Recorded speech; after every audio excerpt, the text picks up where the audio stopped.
J'ai toujours aimé les animaux, de tout temps, depuis que je suis très jeune, et je les adore encore plus maintenant que je vieillis.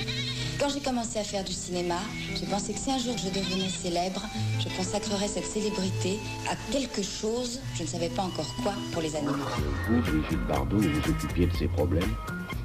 Je trouve surtout étrange que personne d'autre ne s'en occupe. Vous ne pensez pas que le public va trouver étrange que vous vous occupiez de cela, qu'il va se dire... C'est de la publicité. Pourquoi pas? On se l'est déjà dit à propos d'autre chose. Oui. Vous savez, je pense que je suis peut-être une des rares personnes au monde qui n'ait pas besoin de publicité. Personne ne s'est jamais occupé de ça. D'ailleurs, ça ne gêne personne. Voulez-vous me dire qui ça peut gêner de voir un animal souffrir?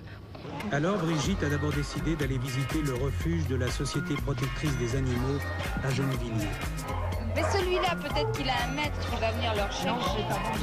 Il est abandonné, mais les gens sont dégueulasses. Ben voilà. Vraiment ça. Voilà le genre des abandons.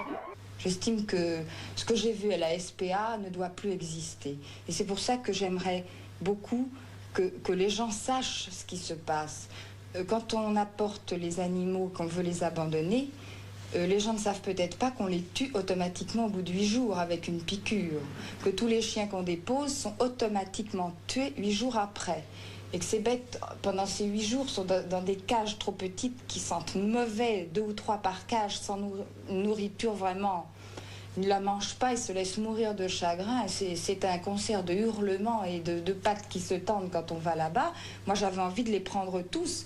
La fondation Brigitte Bardot est donc créée. Elle est née, voilà, elle existe, elle est vivante. Alors, nous avons en projet, première chose, l'arrêt du massacre des bébés phoques. Voilà ce que c'est qu'un bébé phoque. Nous avons aussi des projets sur les fourrures, c'est-à-dire sur les animaux qu'on piège pour faire des manteaux de fourrure, des animaux qui se mangent les pattes pour s'échapper de ces pièges, chose que je trouve absolument monstrueuse. Certaines choses aussi sur les expérimentations médicales sur les animaux. Et puis tout le reste, parce qu'il y a tellement de choses à faire, je ne peux pas toutes vous les citer. Nous les ferons une par une et nous ne nous disperserons pas en entreprenant trop de choses à la fois. L'homme détruit les animaux et détruit le milieu naturel dans lequel vivent les animaux sauvages aussi. L'homme grignote petit à petit, même très vite, beaucoup trop vite, la place des animaux. Les massacre, les tue, s'en sert pour gagner de l'argent. C'est ignoble, il faut que ça cesse.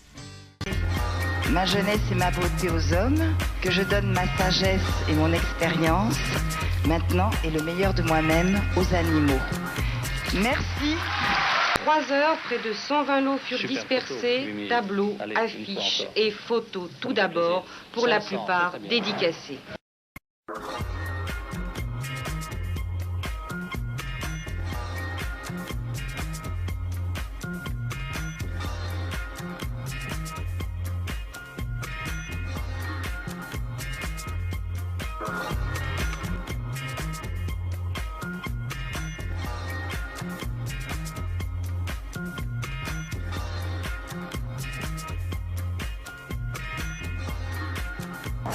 C'est mon combat, le combat des phoques. Ça a été mon premier combat.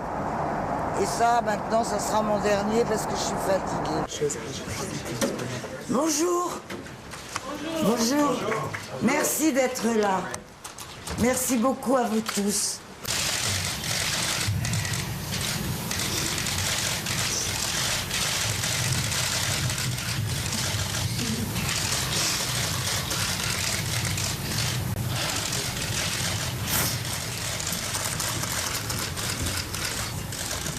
Je ne suis pas une jeune fille, je ne reviendrai probablement plus jamais ici. J'ai déjà eu beaucoup de mal à venir cette fois-ci. Mais il faut qu'avant ma mort, je veux voir cesser ce massacre. Je vous le demande de toute mon âme, de tout mon cœur. Il n'y a que vous qui puissiez m'aider, que vous qui êtes les porte-parole des opinions publiques. Vous n'avez pas besoin de vendre les peaux, l'huile, la graisse et les pénis de phoque en poudre pour faire des aphrodisiaques dans les pays asiatiques. S'ils bandent plus, ils bandent plus, et merde. Mais on va pas continuer à faire un génocide animalier comme ça pour faire bander les Chinois. Merde. Il y a 29 ans, quand je suis venue ici, et que ça avait déjà fait un ramdam, et que ça avait dénoncé le massacre des phoques dans le monde entier. Vous voulez que je vous montre? Ah. Voilà ce que c'est qu'un bébé phoque, et voilà ce qu'on tue. Par centaines de milliers pour la fourrure, pour les connes qui veulent se mettre ça sur le dos, et voilà. On les aura, va. Et je dis que toutes ces connes qui prennent ces fourrures, on les aura. On les a pas eues. L'animal est encore plus misérable que le plus misérable de tous les êtres humains. Parce que le plus misérable de tous les êtres humains, il finit pas à l'abattoir. Si j'avais pas cette fondation et les animaux, je serais morte. C'est très simple.